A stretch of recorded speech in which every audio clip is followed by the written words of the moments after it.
Hello everyone. Today's topic is virtual LANs. The station is considered as a part of the LAN if it is physically belongs to that particular LAN. This criteria is happens if we need to connect virtually between the two stations that belong to two different LANs. What we need to do that time, we roughly define a virtual local area network, that is VLAN, that is virtual LANs, as the local area network configured by software, not by the physical wiring. Here this is the diagram which shows a switched LAN. Here consider the systems as engineers. They are formed in a single group to work on a specific project. Here the first three engineers work together as a first group, next two engineers works as a second group, and the next four engineers works as a third group. The LAN is configured to allow this arrangement. But what would happen if the administrator need to move two engineers from the first group to the third group? ಇಲ್ಲಿಂದ ಎರಡು ಮೆಂಬರ್ಸ್ನ ತೆಗೆದು ಈ ಗ್ರೂಪ್ಗೆ ಹಾಕಬೇಕು ಅಂದರೆ ಅವಾಗ ಏನು ಮಾಡಬೇಕು? The network engineer must rewire. Network technician must rewire. The problem ಮತ್ತೆ ರಿಪೀಟ್ ಆಗುತ್ತೆ whenever those two engineers has to move back to their group. ಮತ್ತೆ ಅವ್ರು ವಾಪಸ್ ಅವ್ರ ಗ್ರೂಪಿಗೆ ಮೂವ್ ಮಾಡಬೇಕು ಅಂದರೆ ಮತ್ತೆ ನೆಟ್ವರ್ಕ್ ಇಂಜಿನಿಯರ್ ಬಂದು the need to rewire. So ಈ ಪ್ರಾಬ್ಲಮ್ನ ನಾವು ಸಾಲ್ವ್ ಮಾಡೋಕ್ಕೆ we are going for the virtual LANs. Okay, ಇಲ್ಲೇನಾಗುತ್ತೆ, same the first group will form as a VLAN 1, second group as VLAN 2, third group as VLAN 3. Okay, here the switched LANs divided into VLANs.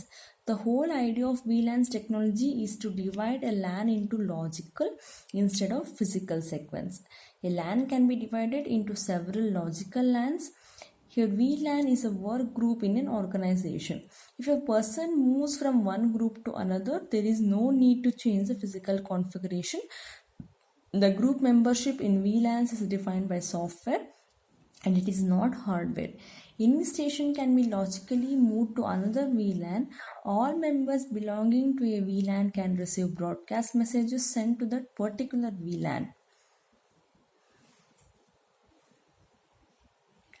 It is obvious that the problem in our previous example can easily be solved by using VLANs. Moving engineers from one group to another through software is easier than changing the configuration of a physical network. Here we have one more diagram which shows these switches of a backbone using VLAN software. For example ನಿಮ್ಗೆ ಇಲ್ಲಿ 9 systems ಇದೆ. So first 5 ಸಿಸ್ಟಮ್ನ switch 1ಗೆ, next 4 ಸಿಸ್ಟಮ್ನ switch 2ಗೆ use ಮಾಡಿದ್ದಾರೆ. Here this allows a grouping of stations connected to different switches in a VLAN. Different ಸ್ವಿಚಸ್ಗೆ connect ಆಗಿರೋ VLANs ಸಿಸ್ಟಮ್ಸ್ನು ನಾವು ಒಂದು ಪರ್ಟಿಕ್ಯುಲರ್ VLAನಲ್ಲಿ ಕನೆಕ್ಟ್ ಮಾಡ್ಬೋದು ಅಂತ ತೋರ್ಸೋಕ್ಕೆ. So this is a good configuration for a company with 2 separate buildings.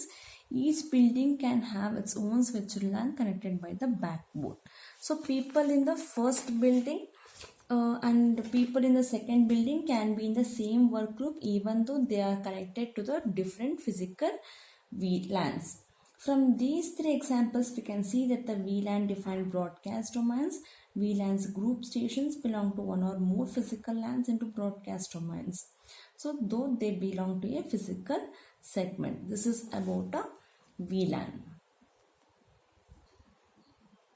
In this virtual LANs, we are studying about the membership, how the characteristics of the VLANs is defined to form a membership. First, it can use either a interface number or a port number. For example, it can define port 1, 2, 3 and 7 belong to VLAN 1 and 4, 10, 12 belong to VLAN 2, like that.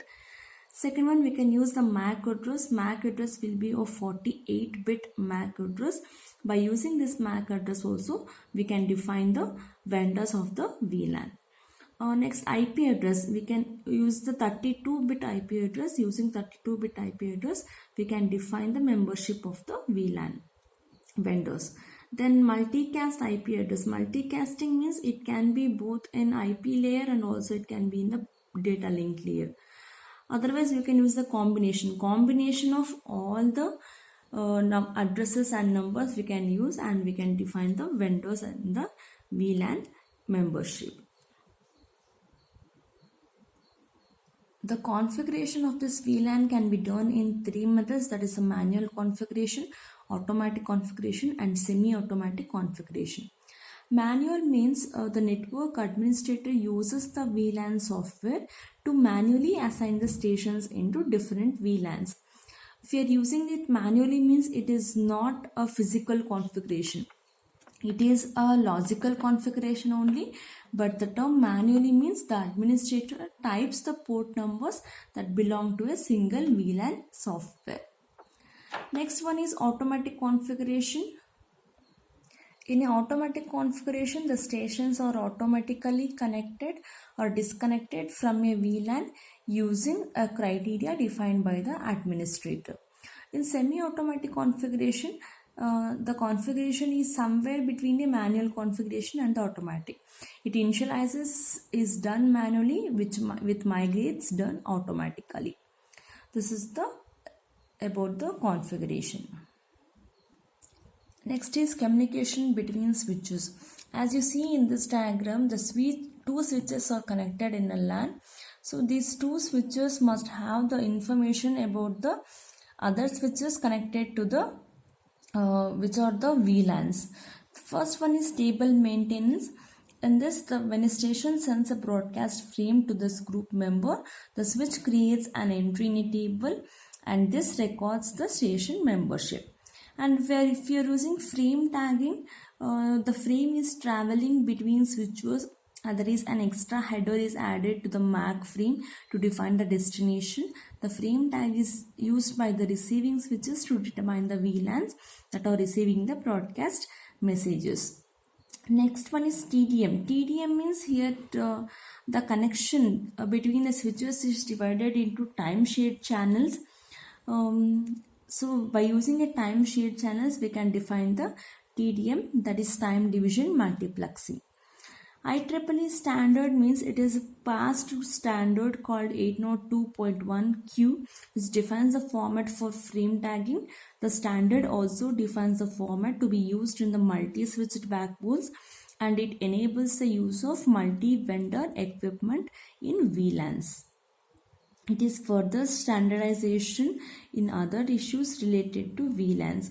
Most vendors have already accepted the standard. Then advantages of these VLANs are here. We can see several advantages of using VLANs. First one is cost and time reduction. VLANs can reduce the migration cost of stations going from one group to another. Next, physical configuration takes time and it's costly. Instead of physically moving, one can connect by using a logical, that is another switch, by using a software. So next one is creating virtual work groups. Here VLANs can be used to create a virtual work groups. For example, in a campus environment, professors working on the same project can send broadcast messages to one another without the necessity of belonging to the same department. This can reduce the traffic in the multicasting capability of IP, which was usually present. Next one is security. VLANs provide an extra measure of security. People belonging to the same group can send broadcast messages with a guarantee assurance that users in the other groups will not receive these messages. So these are the advantages of VLANs. This is all about the virtual LANs.